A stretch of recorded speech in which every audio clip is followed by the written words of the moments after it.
This is the second interview of this series, and you can tell that I've just had my first big meal at a pub after lockdown has lifted, as I'm much calmer and more content in this evening chat.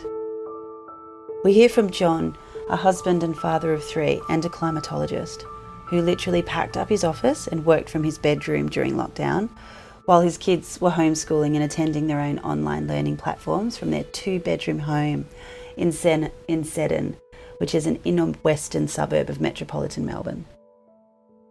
John speaks about trying to meet the needs of his family and sometimes himself, albeit late at night and with some pretty developed sleep deprivation. And he remains fairly pragmatic about the enormity of his task throughout the interview. He is a great example of a person adapting to the changes in their life and simply throwing the balls higher in order to juggle the needs of those you love. Enjoy.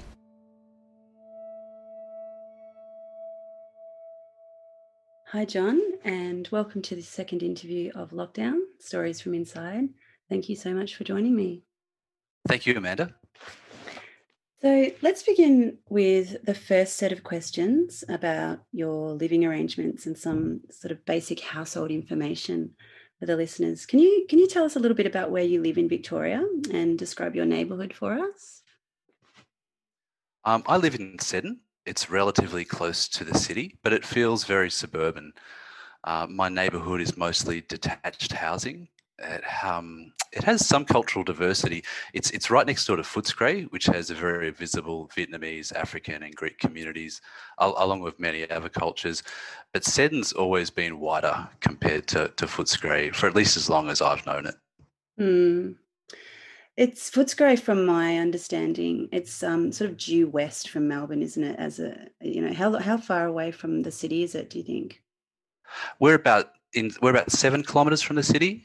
Okay, so quite close. Yeah. Footscray used to be quite a working class town or suburb.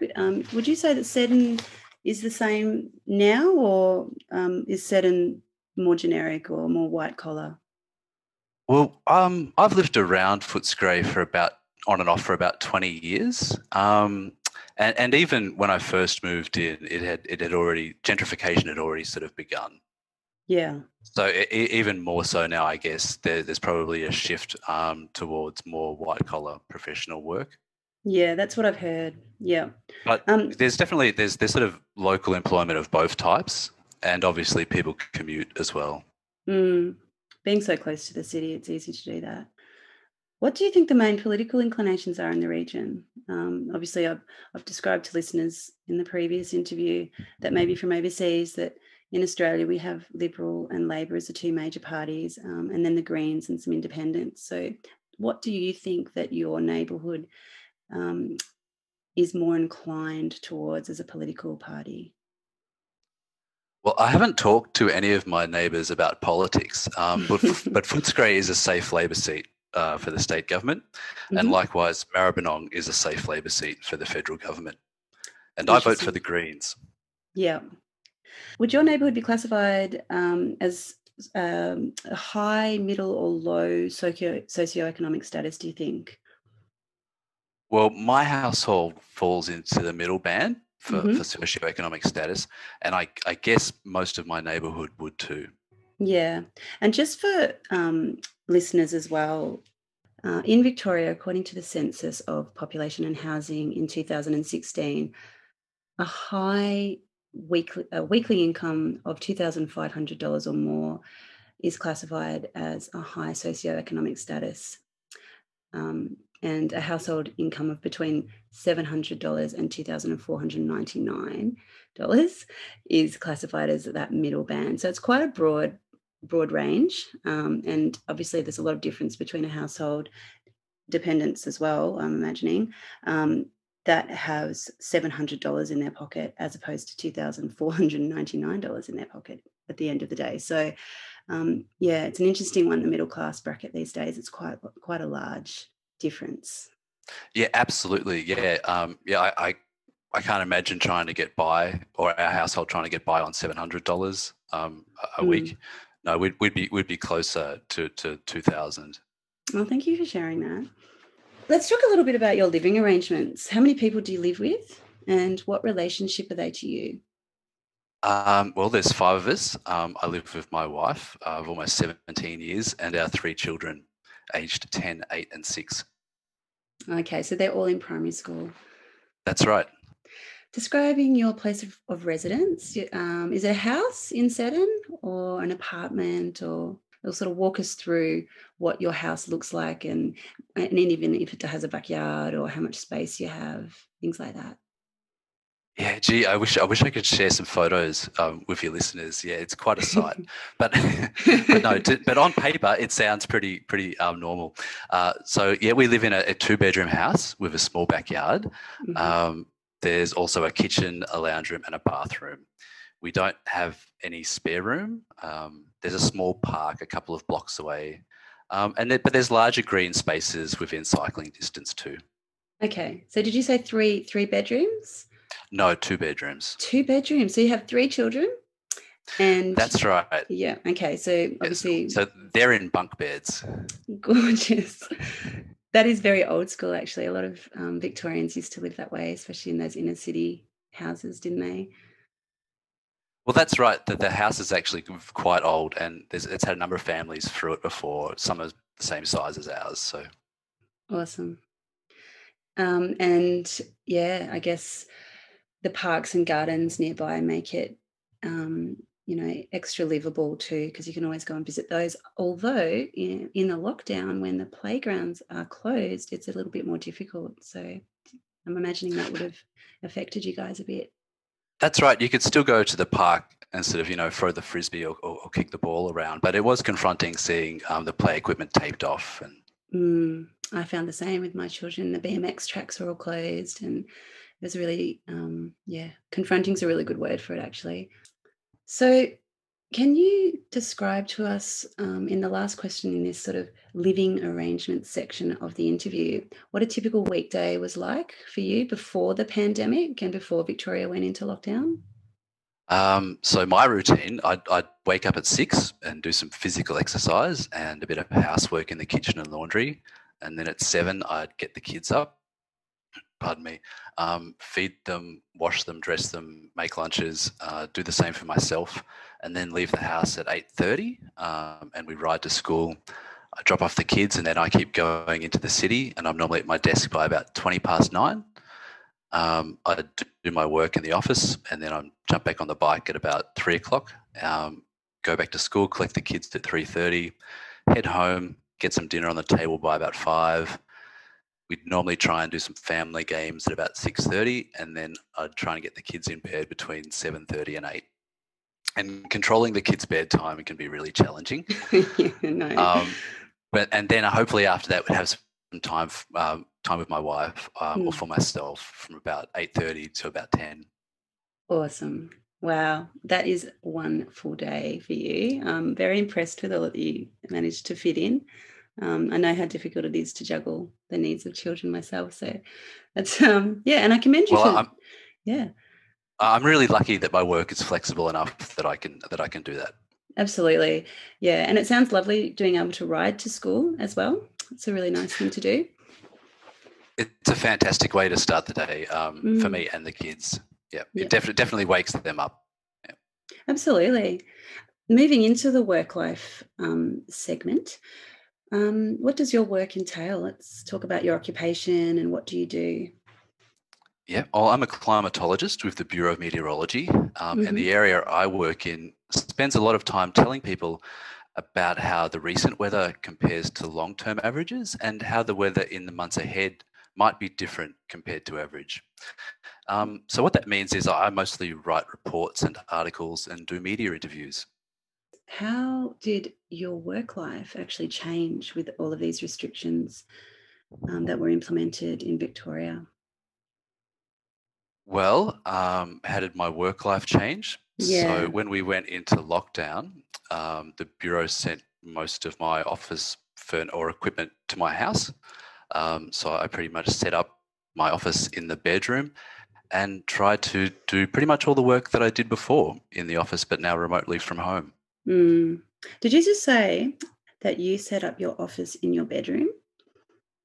That's right. So the same monitors and keyboard and chair that I would normally be at arrived at my house. So Amazing. yeah. Wow. Yeah, that's amazing. Can you explain how this impacted your ability to do your job?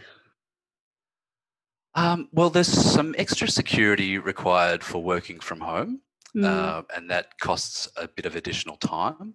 And the performance of some of the systems I use isn't as high, but overall, working remotely has been effective. yeah, yeah, great. So it's quite possible for you to do the same job that you were doing before remotely. It just meant that you had to sort of lock yourself away a little bit more in your home and in try and create some space for yourself, I guess. Yeah, well, that's perhaps a separate challenge. Doing the work remotely is very achievable with only sort of a small time cost, I think. Yeah, Trying to do that with a family is perhaps another set of issues. yeah, which we'll get to. Some of the observations of the pandemic and the restrictions placed on you and your colleagues in your workforce. Have you got any observations of how that's affected your workforce as a collective? Um, well, I think, as I sort of described, I think our service model is pretty resilient to the Mm, disruption of lockdown. yeah, So perhaps it illustrated that there was a good test, if you yeah, like. yeah. I think I've heard the same from other people that I've talked to, particularly if they're in IT or finance, more computer based work lives, that a lot of people actually enjoyed the change that lockdown has brought to them, and a lot of industries are not actually going back to you know on site work at all. So there's certainly been some advantages, I think, that have come from these social changes. It is interesting to hear about the different experiences though, so thanks for outlining those. Probably going to move into the relationships section of the interview now. The impact of lockdown on relationships. You've mentioned that you're married. How long have you been in a relationship for, did you say? It'll be 17 years, or we will have been married 17 years this December, Hmm. Wow. and we lived together for a while before we got married. Yeah. So it's a long-term I can relationship. You're admit I quite can used to I can admit that now. it. It's a long-term relationship. You've certainly stood the test of time. Um, Did you find lockdown brought you closer together or pushed you further apart? I know those two extremes they're complete opposites.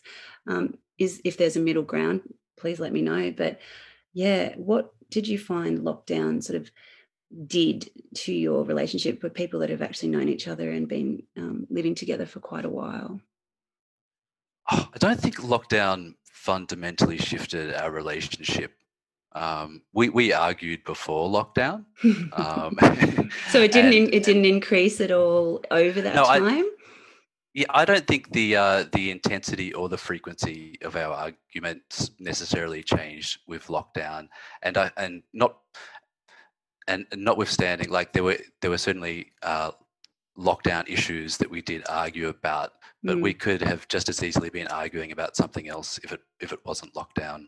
sure. Yeah. Not Okay. that we argue all the time. I don't want to give you that impression, but Oh, no, no. I think anyone who's been in a relationship realizes that that's a major part of it. So, differences in opinions. Um, are there any significant moments or memories that you're left with about your relationship through this time? Were there things that you worked through, maybe not as a result of lockdown itself, but maybe, because you were together more often during the day? Or were there any, moments that you can remember or think of that were significant about the way in which you related throughout this time? um, it's probably not a particular moment or instance. Certainly, there was a lot of pressure on us for homeschooling and isolation as well, and I Sure. think we learnt, things about ourselves and each other. Mm.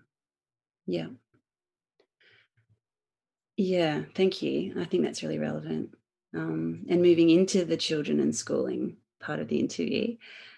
You said you had 3 children, and they are 6 and 8, was it?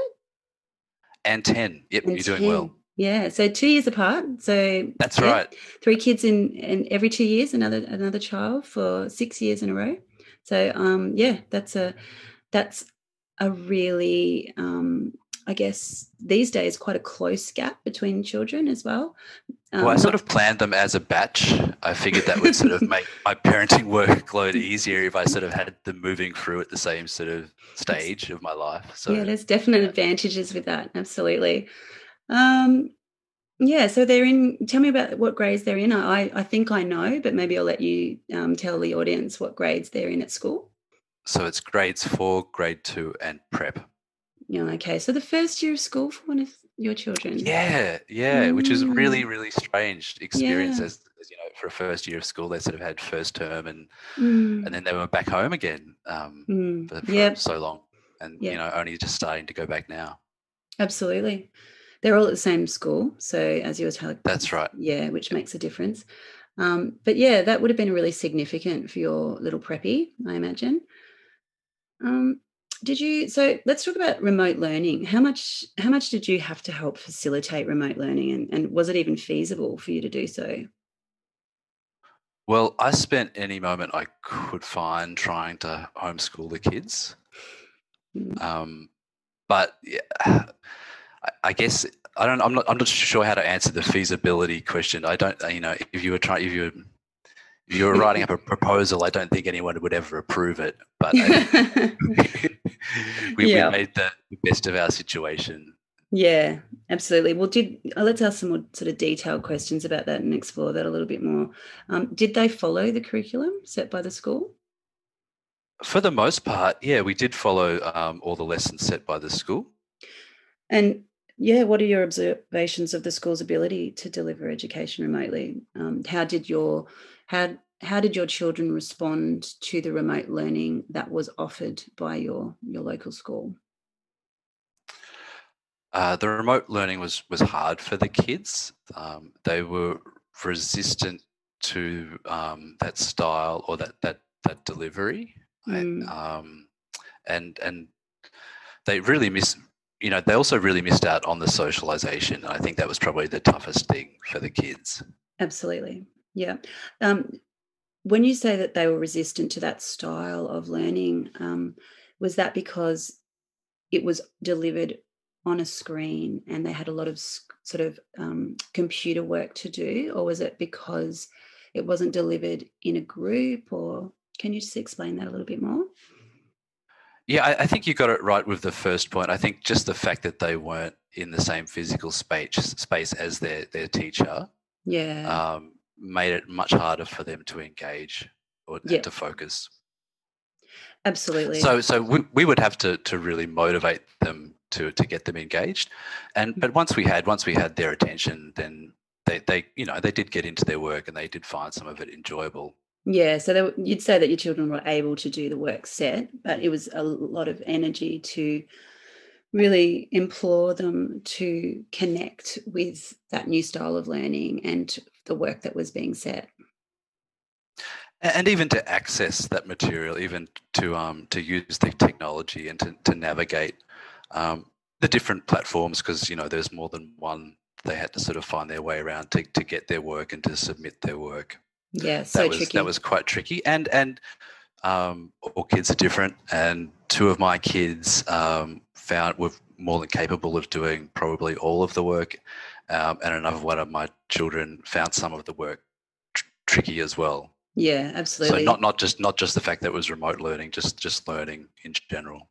Absolutely. And without the group consciousness, I think behind you and around you as a child in a learning environment, I think it's really difficult to get excited and feel compelled to complete tasks or to yeah to connect with the topics unless you've got a natural interest in whatever it is that is being talked about. I noticed with my own children. And yes, most of the teachers at the school are fantastic, Mm, and some of them that they have this year are excellent. And they're really big shoes to fill. and we can't possibly do that. Yeah. What did your children do for recreation and leisure and to sort of meet their social and development needs at this, during that time?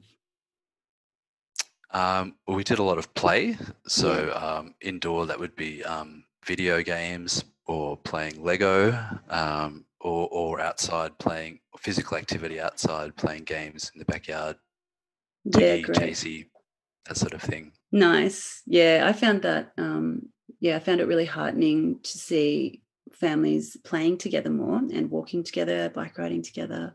That was one of the most heartwarming things I found about the 7 months we spent in Victoria in that sort of social isolation. There was actually more children with their families enjoying those things together.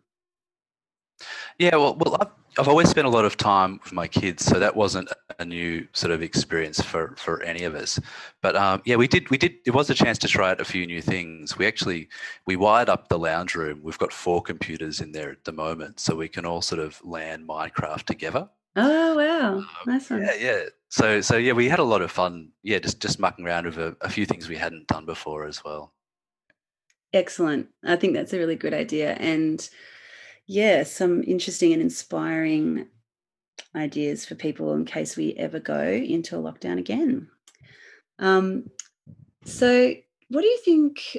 Do you feel like you have any short or long term concerns about the way that your children coped during lockdown? Is there anything that comes to mind that you feel instantly concerned about that was raised during this process? Yeah, one of my main concerns at the moment isn't just particular to the kids. It's probably the whole family. Is just around our diet and sleep patterns, Mm, and our routine. Just things really sort of shifted during lockdown to our sort of unhealthier habits. sure. Um, so looking forward to having, yeah, the opportunity to sort of shift back, to swing things back to the way they were before, getting a Mm, bit more time outside, a bit more exercise, and yeah, trying to eat a bit better. yeah, absolutely. Were there any different sort of behaviours that you witnessed from your kids during lockdown? Well, the kids did an amazing job. They were really resilient. I was, surprised at how well they did cope with it. That's Um, wonderful. I think partly, we had spoken, or we had all sort of chatted about coronavirus before lockdown, so they were really aware of it and what it could mean. They'd been playing virus tiggy in the schoolyard for weeks, sort of before lockdown. So it wasn't it wasn't sort of a scary thing for them, I don't think. Great. And lockdown wasn't a complete surprise. So Sure. they made that adjustment pretty well. Okay, so what I'm hearing from you there is that your kids weren't necessarily affected by fear of the virus so much, so they didn't have any anxiety around the situation. Is that right? Well, probably they weren't particularly anxious about catching COVID, or the people that they know and love falling sick or dying. They weren't Mm, That wasn't really on their radar. Um, but they my eldest did start to question lockdown, or why we had to make these changes, because she couldn't perhaps see people being sick or being unwell. sure. Yeah, so I Yeah. think that was hard. That was hard for that 10-year-old to sort of Mm, reconcile in her mind. absolutely. It's a really interesting insight there to someone who's at that age, awakening in their consciousness to potentially areas of society that she may be questioning or not trusting as much. Yeah, to see a really big change in behaviour, and not big, and the driver not being completely tangible. Yes, really well put. Do you know any children other than your own or adolescents who have experienced high levels of anxiety or depression, aggression, apathy, any of those sorts of negative, um, yeah, emotions? I'm not sure if if you categorize their behavior as, being particularly aggressive or anxious. Um, yeah, and are you talking about lockdown I or was during lockdown or? I was just trying to ascertain, I guess, if you know of any other children or adolescents who in this time have experienced, those higher levels of anxiety or depression, or have you witnessed any, um, more, I guess, more full on behaviours like aggressive behaviours, or even apathy, which I think crept into a lot of young people in this time. No, I haven't really witnessed any of that. But then, so a lot of my kids' friends live in our neighbourhood too, Yeah. and sort of and go to the same school, and so that's the neighbours or the people across the road, and we see them around a bit even during lockdown. But Mm, and I didn't witness anything like that. But I'm only seeing a really small fraction of the day of their sure. day. Yeah, absolutely. So, moving into mental health, the mental health part of the interview, but more focused on yourself. Can you describe how you felt over the course of 2020? If you can cast your mind back to the beginning of, well, I guess when we were introduced to the idea of coronavirus, I think it was back in sort of early, yeah, maybe January or February, and then of course the first lockdown officially happened in March. And then as more restrictions were placed on our daily lives, how did you feel? Can you describe your mental health journey, I guess, a bit? Yeah, okay. Yeah, there were definitely a few distinct phases when I guess when I was first or the chance of lockdown was first on the horizon, part of me was perhaps excited. Part of me perhaps thought, I could do more skating or surfing. This could, there could be some upside to this. That's And good. I think it took me a while to realize, no, that I'm not going to have to, be the teacher for the three kids as well. Yeah. um, but then, another aspect to it, obviously, I was concerned about people who I know who might be vulnerable. Like I've got elderly parents, and so does my wife. People, who could contract the virus and become, unwell or die from it. Mm, I guess that was bubbling somewhere in my subconscious. Um, yeah. I I didn't. I don't think overall lockdown has had a big impact on my emotions, on my Okay. emotional state. Yeah. So Definitely, you, there have been a few moments where I was particularly low. I think the announcement of the second lockdown was yeah. was probably about as tough as it got. Yeah. Um, but even that, I sort of managed to pull myself out of that funk after a day or so. I think for me, from a mental health perspective, it's just been the levels of stress or eustress, and that really impacting my physical health. I reckon Okay. I've lost about 10 IQ points just from sleep deprivation. Um, Sure. Okay. yeah, across this whole event, and I'm really looking forward to seeing if I can recover that in the in the months Well, ahead. is that from the sleep deprivation? Is that something that that happened because you were to cope with the stress of your day? You were potentially staying up later, or trying to kind of expand your own time, or is it because you couldn't sleep because you were sort of too wound up, so to speak? Why do you think the sleep deprivation was there? Well, I think it starts as a response to the extra responsibility, just Mm, inflating the number of hours that you work. hmm. So I start working earlier and finish working later. But Yeah. then I think, yeah, there is a feedback loop where then the stress of doing that actually prevents you from, if you do ever find some downtime, you can't actually use that, or you can't utilize that because you can't get your body to rest as easily as you could before. Got it. Yeah. Yeah. I completely relate. Um, Tell us about your coping strategies. I mean, you sound like you stayed pretty level apart from the sleep debt, which was obviously symptomatic of high levels of extra activity in your brain and some stress and just more duties. But was there any coping strategies that you had to manage the feelings that you were having or the sleep deprivation? Well, see, I guess yeah, sleeping less was my coping strategy. Sure. Yeah. To lockdown. That and just denial. That just know it, just assuming that it will go back to normal Yeah. sometimes. It was a This pretty. will Sorry, keep going. yeah, denial is a really powerful thing, I think, It because I'm not too sure how healthy it is, but was a bit of a yeah, time I when. definitely lent on it a lot, yeah, Sure. during lockdown. I think that's, yeah, thank you for being so honest about that. It was a very surreal time, I feel.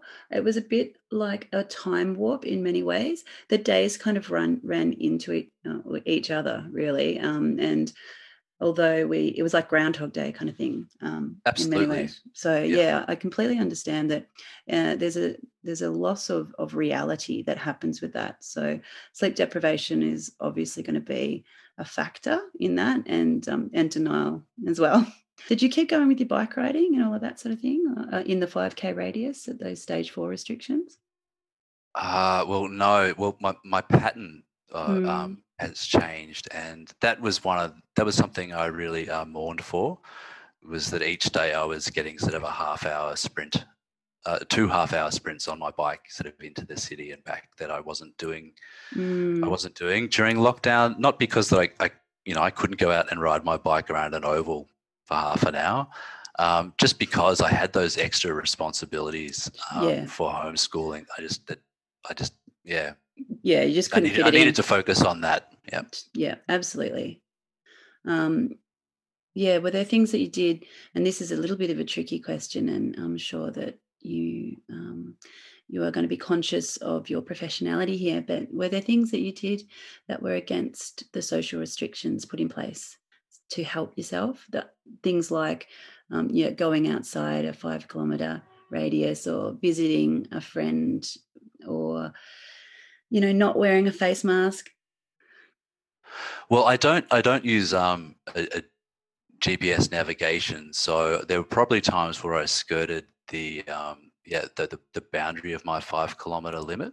Sure, yeah, Um, Face masks, I don't think I ever had an issue complying with those. I caught myself just the other day, though. I think I got a few blocks down the street and realized, and sort of, pulled the jumper up over my mouth and sort of shuffled back home to get my mask. But I think that's the first and only time I've forgotten so far.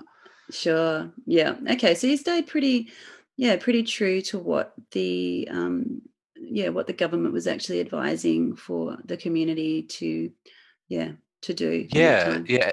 And regardless, I think of any of those particular criteria, certainly just the overall level of interaction with people just nosedived. Not Sure. going into the city, not going into the office every day. That my risk would have been cut by a huge amount, I think. Yeah. And you were so busy, it seems, that you really didn't have any cause to, yeah, be sort of looking outside of your home for anything much except to go to the supermarket or those sorts of basic things. Yeah, right. I mean, in a lot of ways, I do feel as though I've been sort of living in a cave. Yeah, Yeah. during isolation. Yeah, So really haven't paid as much attention to the outside world as I did before. yeah, quite an insular time. Mm. In a way, but then also extra activity and extra duties in the hive, so to speak. Yes. Yeah, it's an interesting juxtaposition in a way. So, was there a particular aspect of the restrictions that you were most affected by? I've said this before, but it was for me the face mask directive was one of the big. Yeah, it was a real struggle for me to accept. Um, but for others, it was not being able to see their friends in person or hug people, or yeah, if everyone had a different thing that was really challenging for them. What was it? What was the hardest part of the social rules that became a part of our daily lives for you? Probably and this is no specific order, but probably the 5 kilometre limit. Mm. With so many, and if it had have been 10 kilometers, I would have been, absolutely fine. I probably don't actually travel outside my 10-kilometer radius much at all. Okay. But my 5 kilometer one, yeah, I would normally venture out of that sort of To- most days. So that was a really big change mhm. day to day for me.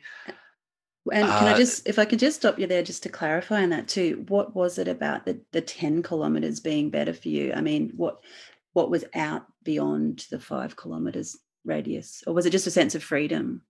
well, I reckon if I did a sort of a study of my activity, I reckon 10 kilometers would probably capture about 95% of my time spent. Mm-hmm. Would be within that radius. It would be rare for me to travel outside of that. Sure. Yeah, just because the city is that bit further, I guess, than the 5 kilometers. Oh, okay, I see. Yeah. So you just felt that real boundary of that 5 kilometer radius. Yeah, and that was just for me personally because I'd spend a lot of time in that sort of, that 5 to 10 kilometer ring, if you like. Yeah. So it's a bit of a loss of Yeah, that freedom. Yeah. yeah, but I didn't. The fact that it was an arbitrary figure, I didn't take any issue with that. Got it. Yeah. The Yeah, so the shutdown of some activities, some of the things that we would normally do with the kids that we couldn't do anymore, I found that pretty tough. Okay. Yeah. So And sports or extracurricular yeah, stuff. things Yeah. like swimming pools, yeah, Yeah. or places we might go to for entertainment. Yeah. Yeah. Yeah. It was really tough. That I agree.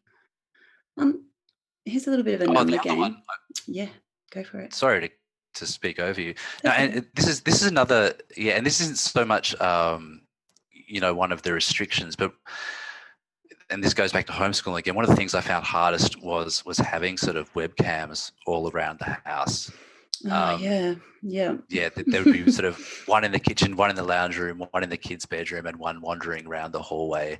And just that sense of constantly, or for at least part of the day, this pervasive sense of being under surveillance in your own Yes. home. Yeah, there I was. found that really irksome. Irksome is a good But word for it, John.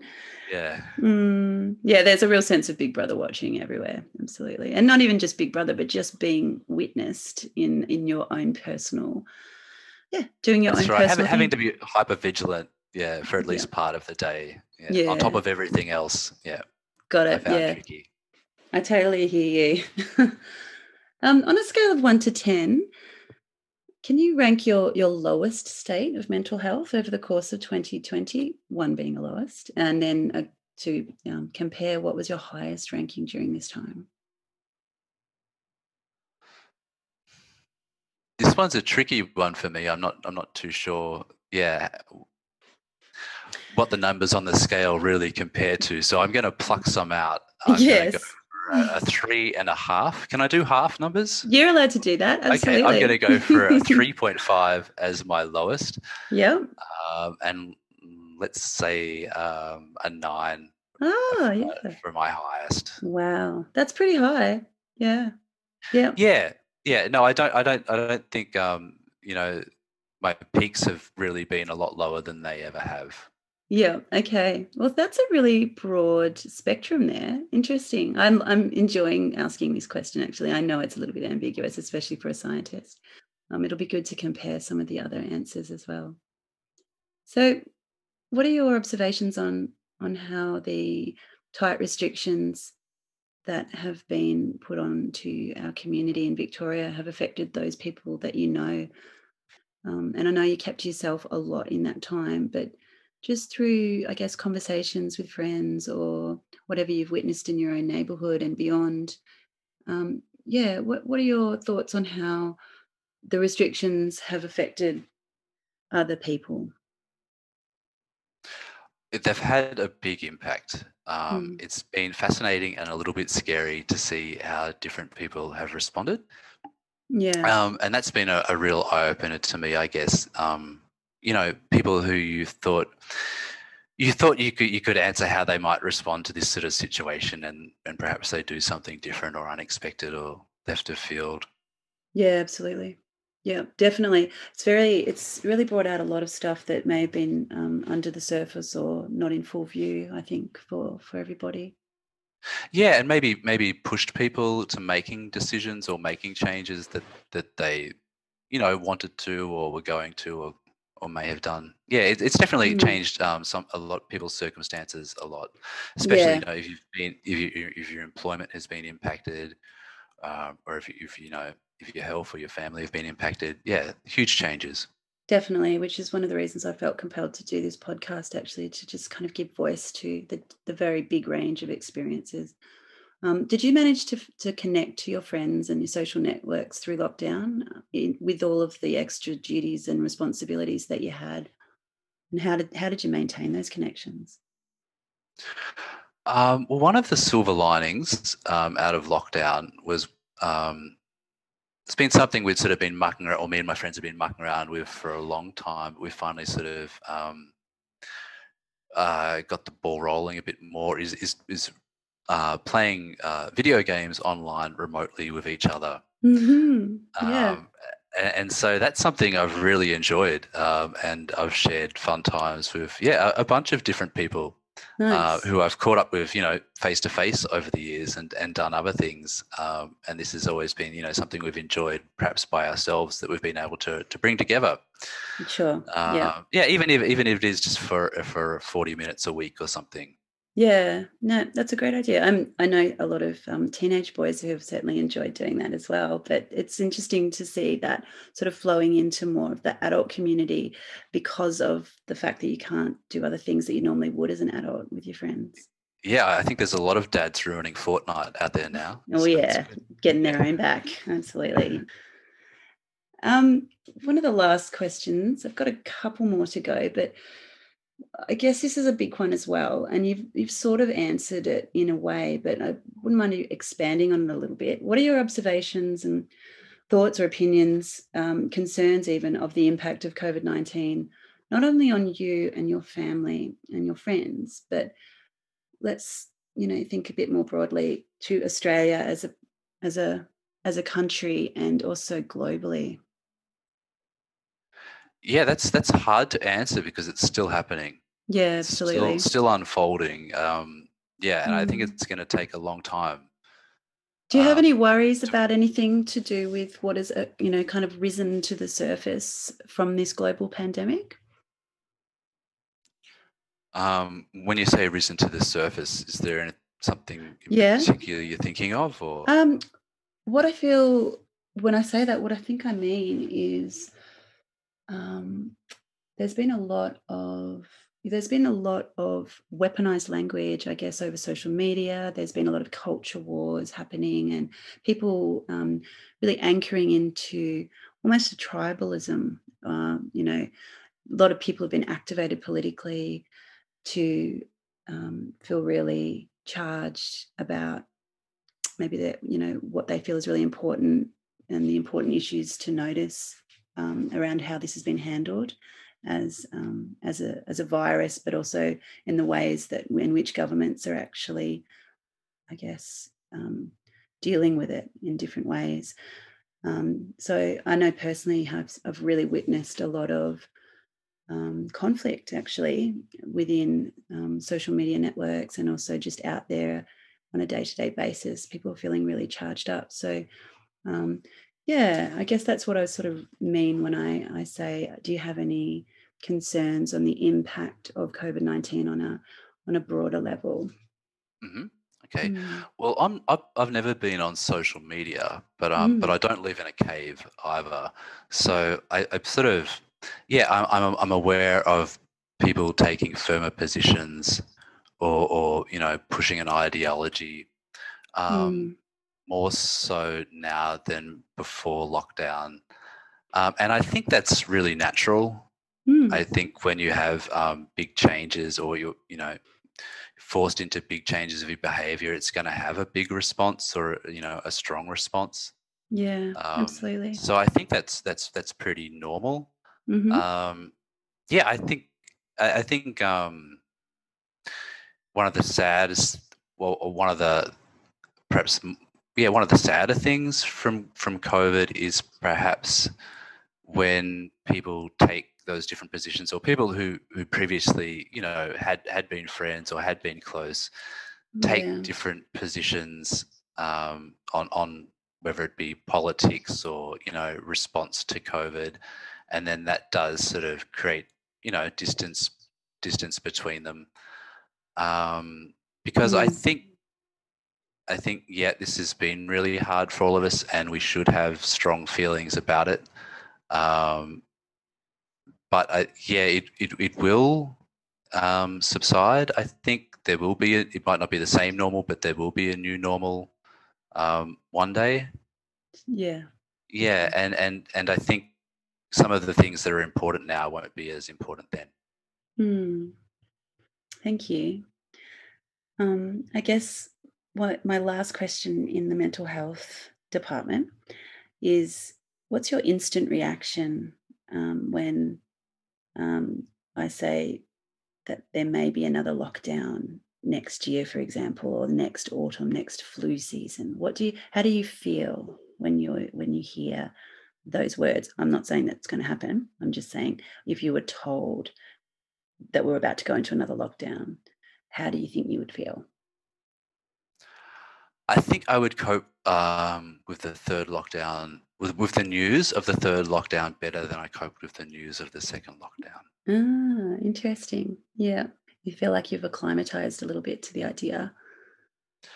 Yeah, I think we are, as a family, more prepared now. Sure, yeah. Yeah, I think there's a certain refining of the process that happens along the way, absolutely. Hmm. Well, my very final question is, was there a particular image or dream that was reoccurring for you through this time? Any form of artwork or genre of music, particular song, anything along those lines that you felt drawn to? Not so much, not a particular image. Yeah, I don't remember a lot of my dreams. I think that's probably the sleep I deprivation. don't know if you had any Definitely, dreams. there were no recurring themes in there. Yeah. Um, yeah, and no particular images come to mind, but I definitely had a bit of deja vu, or some of the feelings that I had during isolation reminded me of times when I from earlier in my life, when I'd been hiking, or sort of for multi days, or for a while, Mm, out in the bush. And yeah, there's a mixture of sort of fear and boredom, but also, once you've been through it a few times, a sort of a wisdom of knowing that it's just a matter of waiting it out, of time. sure. Eventually, you walk out of the forest back into civilization. Yes, really Yeah. beautiful. Yeah, I like that. It's a great metaphor. Mm. Well, that pretty much wraps up our conversation for today, John. I've got to say, I have really enjoyed having um, having a bit of your time and yeah, just your really level perspective of the experience that we went through as Victorians, as a husband and as a father, as a person juggling work from home and the duties of home education as well, and supporting his children. They were challenging circumstances, so it's been really special to hear how you did that. And thank you so much for participating in the podcast. Well, no, thank you, Amanda. If you hadn't invited me, I probably wouldn't have thought about it, or I wouldn't have thought about it as enough to put it sort of into words. And I think that's really useful for me too. Oh, well, it's a mutual exchange then, and it's great to reflect on these experiences. I think that we can really learn and grow from them. So, yeah, it's been a mutual benefit. You've been listening to Lockdown Stories from Inside. I hope you've enjoyed this interview and it's provided you with plenty of food for thought and the opportunity to expand your understanding of the breadth of human experience. Thank you for lending your ears as we walked a mile in someone else's shoes. See you next time.